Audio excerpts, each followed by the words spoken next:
Hi viewers, welcome to my channel உமாவின் கைமணம். நாம் பார்க்க போகிறது ஒரு ருசியான ஒரு கார தோசைங்க. ரொம்ப ருசியாக இருக்கும்.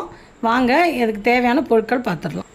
400 கிராம் இட்லி அரிசிங்க, 2 ஸ்பூன் உளுந்து, தேவையான அளவு வத்தல், மிளகாய் வத்தல், காரத்துக்கு தகுந்த மாதிரி எடுத்துக்கலாம்.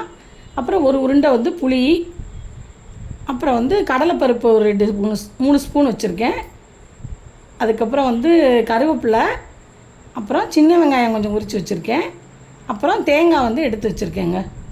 அரிசியும் உளுந்தையும் சேர்த்து 1 மணி நேரம் ஊற வச்சு ஒரு மிக்ஸி ஜாரில், பெரிய ஜாரில் அரிசி, அப்புறம் புளி, அப்புறம் நமக்கு தேவையான வத்தலை 2 கிள்ளி எடுத்து அதில் போட்டுக்கணும்.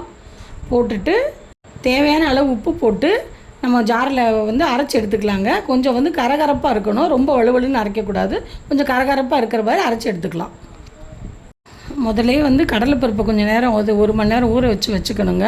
அப்புறமேல் அரைச்ச மாவில் நம்ம சின்ன துண்டாக நறுக்கின சின்ன வெங்காயம், பல்லாக சின்ன சின்ன துண்டாக நறுக்கி வச்சுருக்க தேங்காய், அதுக்கப்புறம் இந்த கடலைப்பருப்பு, ஊற வச்ச கடலைப்பருப்பு, கொஞ்சம் கருவேப்பிலை எல்லாத்தையும் போட்டு நம்ம மிக்ஸ் பண்ணிக்கலாம்.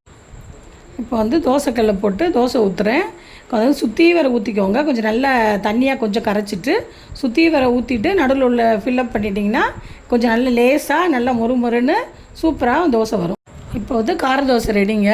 நம்ம திடீர்னு ஏதாவது கெஸ்ட்டு வந்துட்டாங்க, நமக்கு இட்லி தோசை மாவு இல்லை அப்படின்னா நமக்கு இது 1 மணி நேரம் இட்லி அரிசி ஊறுனா போதுங்க.